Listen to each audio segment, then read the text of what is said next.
Hello Hedera Hashgraph holders, how are you? Hope you're fine now. Welcome back to another video about Hedera Hashgraph. Guys, in this video I'm talking about the latest and urgent update of the Hedera Hashgraph. But before starting this video, I request everybody to please subscribe my channel for more news and updates videos. Hedera Hashgraph, wake up in the market. It's time to make profit in the market. But you can see here, my friends, if you look at the changes of the Hedera Hashgraph, so my friends, the latest changes of the Hedera Hashgraph is going negative, but I hope with the passage of time everything will be okay. Don't lose hope, my friends. Anyways, click the subscribe button for updates and news videos. Let me show you the latest update of the Hedera Hashgraph.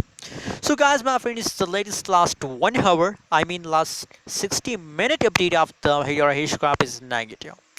Negative 1.86% the price decrease in the last 60 minutes. And guys, on the other hand, if you look the last 1 day changes of the Hedera Hashgraph, so the last 1 day change is negative 0.27% decrease. Only the last 1 week changes of the Hedera Hashgraph is positive.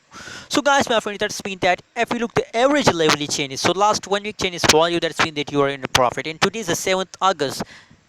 From the 1st August and still the price of the Hedera Hashgraph is gradually moving upward. So guys, Hedera Hashgraph is a low price coin in the market. Buy now and make a profit with the Hedera Hashgraph. Thanks for watching this video. What is your opinion? What is your prediction about each bar? Also share on the comment box, and don't forget to subscribe channel.